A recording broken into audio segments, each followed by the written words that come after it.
Hey everyone! We finished the modeling last time, and now we're on to texturing. I can't decide if modeling or texturing is my favorite part of creating a character. I love doing both. Building something and then bringing it to life with details is probably like one of the most enjoyable things in the world. But rigging sucks. To start the texturing process, you first need to cut your mesh up into pieces that lay flat in a process called UV unwrapping, which is what you see me doing here.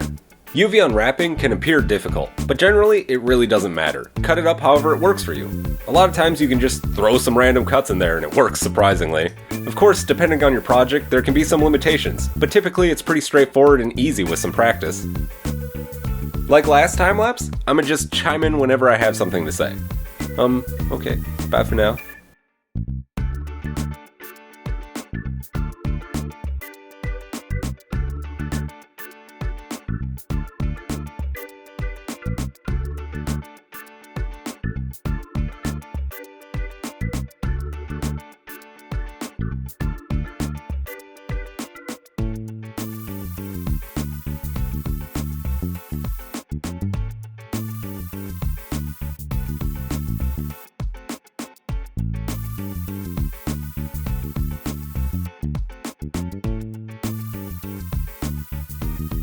Blender is amazing. You can start with essentially nothing, and without using another program, have a fully finished character ready to use for whatever project you're working on.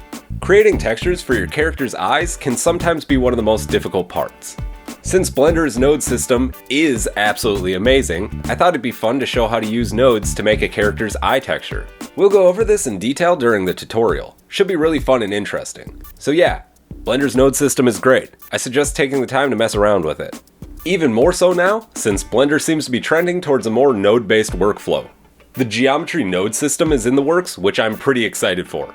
So far I can honestly say I haven't run into any situation where Blender's node system couldn't be used to do whatever I wanted it to. The setup can sometimes be challenging to work out, but I've always managed to find a solution.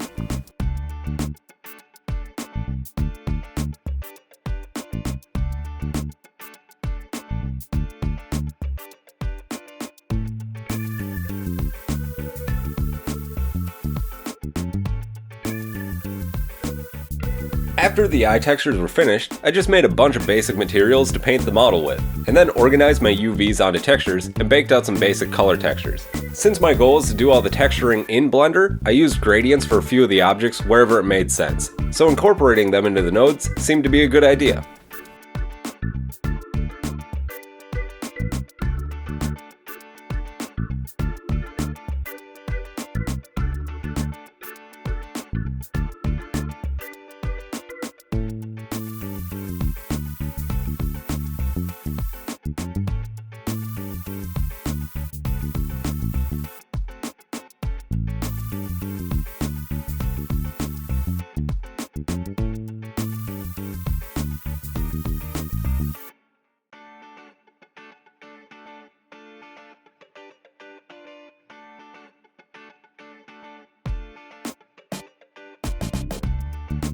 After the basic colors were all laid out, I started adding some details. I found out the color balancing on my screen needs some work. I had to kind of guess where I was painting on the lighter colors. Texturing is pretty satisfying and surprisingly forgiving. Even if you don't think you'd be good at it, give it a try sometime. You might be surprised. I only really use a couple default texturing tools and adjust the strength when necessary. I am using a tablet for this part, but a mouse would work as well. It's just a lot of highlighting and shadowing to accentuate the geometry, and then using the soften tool to smudge it all together. I found using viewport shading with flat lighting and texture as the color option helped a bit during this process.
The main part of Marnie's rig is pretty straightforward, but I added a lot of bones later to control the different parts of her outfit, face, and hair.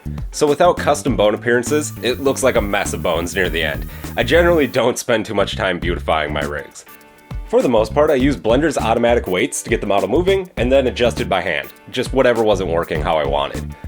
Rigging isn't something I do a lot of, so generally it takes me a bit of time to get the weighting working. I have a few tips and tricks to make things a bit easier that I'll cover during the tutorial.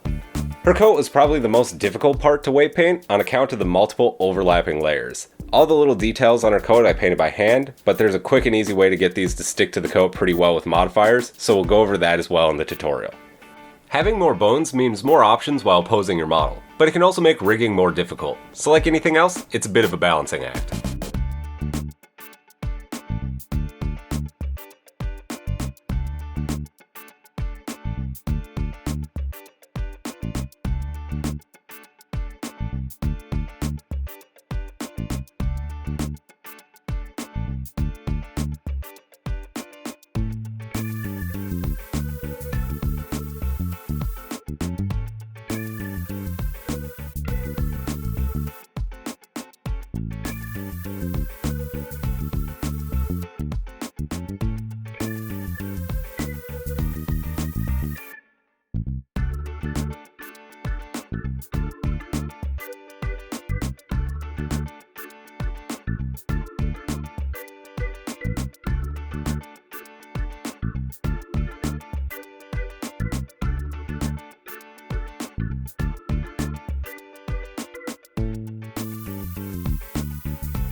Her face has quite a few bones as well, which can at first seem overwhelming, but after you do it a few times, it gets significantly easier. There's always minor adjustments you sometimes feel inclined to spend way too much time on.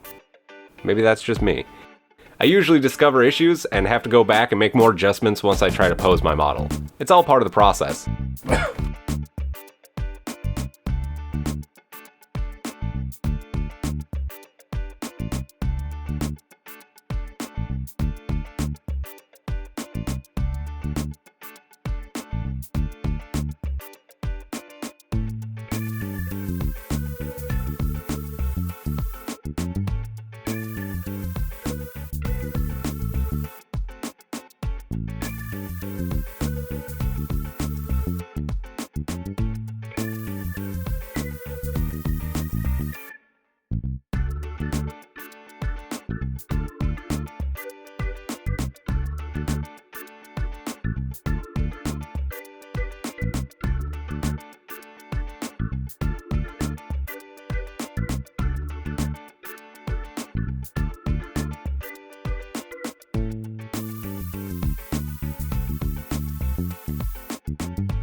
This concludes our Marnie time lapses. I hope you enjoyed. We'll be moving on to the Marnie tutorials next, if we can get them finished. Thank you for watching. Please like and subscribe, and tell us in the comments what other models you'd like to see. If you'd like to help our channel grow, consider sharing the video. Thank you again. Love you all, goodbye!